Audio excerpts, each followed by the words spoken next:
Dialogue avec l'ange de Gita Malache. Samedi 15 janvier 1944. Entretien 30 avec Gita.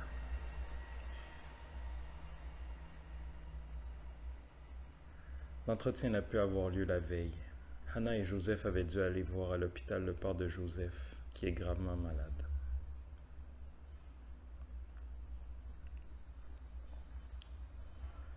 Je parle du passage étroit. Vous vous arrêtez, et vous vous arrêterez encore souvent. En voici la cause. Soyez bien attentifs. Il n'y a pas de foi sans acte. Il n'y a pas d'acte sans foi. La foi ne peut pas être plus que l'acte. L'acte ne peut pas être plus que la foi, car ils sont un. Ce n'est pas que vous ayez peu de foi, mais vous agissez peu, car foi sans acte n'est pas foi. Vous pourriez déjà faire beaucoup plus. Observez ce que vous faites. Vous êtes encore lâche, non pour croire, mais pour agir. Accomplis-tu des actes, mon serviteur? Gita, qu'est-ce qu'un acte? Accomplis-tu des actes? Je te l'ai demandé. Réponds et ne demande pas. Gita, j'en accomplis peu. Qu'est-ce que cela signifie?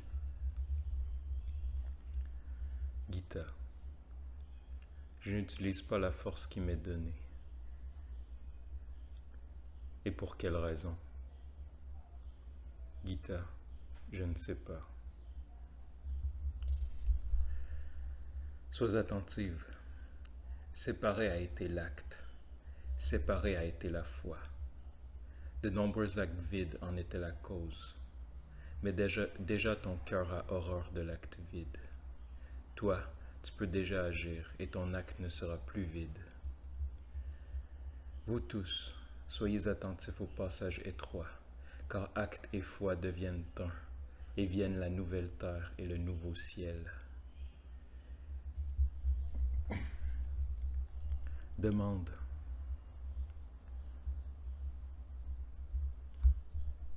Gita, si je pense, est-ce aussi un acte? C'est une partie d'acte. L'acte est un. Il n'y a pas d'acte séparé. Du matin au soir, du soir au matin, de la naissance à la mort, c'est un seul acte, et c'est le service. Il n'y a pas d'acte petit, il n'y a qu'un acte, la tâche. Il n'y a pas beaucoup d'actes, il n'y a pas peu d'actes. Il n'y a qu'acte insuffisant ou acte incomplet. Le comprends-tu? Gita, oui.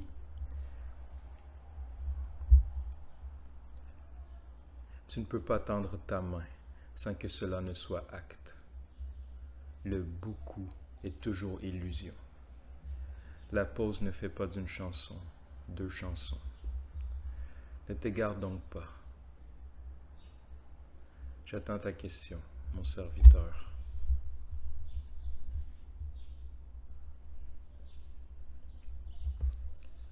Les taches du Gita, les taches du soleil, les éruptions solaires, que sont-elles? Quelle est leur influence sur l'homme et comment la dominer? Pourquoi veux-tu le savoir?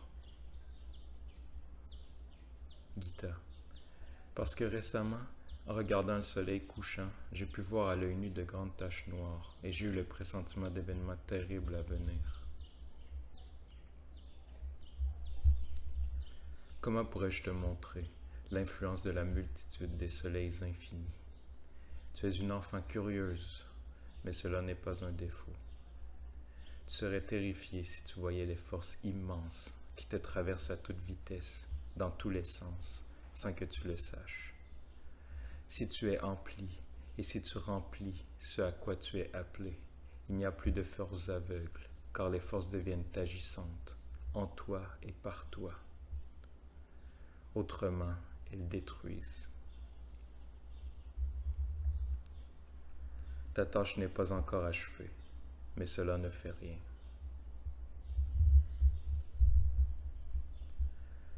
Gita, je ne peux pas peindre tant qu'elle n'est pas achevée.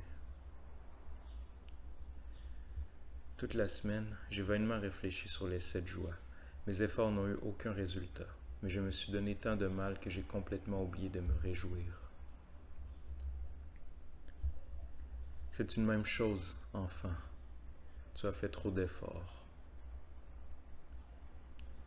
Gita, que dois-je faire pour trouver les 7 joies? Ce que j'ai dit aujourd'hui en est la clé. Peins et réjouis-toi. Réjouis-toi et peins. Ainsi se prépare ta tâche. Sois attentive. Du matin au soir, tout devient un acte, et alors tu n'auras pas beaucoup à faire. À Lily qui prend les notes. Toi, scribe, tu m'as demandé dans ton cœur, qu'est-ce que la vie? Tu la savoureras lorsqu'elle commencera. C'est un mystère, la nouvelle vibration. Vous ne faites que la goûter, mais vous allez la vivre. Nous, qui vous enseignons, nous sommes un. Ainsi c'est moi qui t'ai répondu, et tu l'as bien accepté. Nous sommes entièrement distincts et tout de même un. Combien vous êtes-vous si différents pour sa gloire, mais combien vous êtes un. Adorons-le.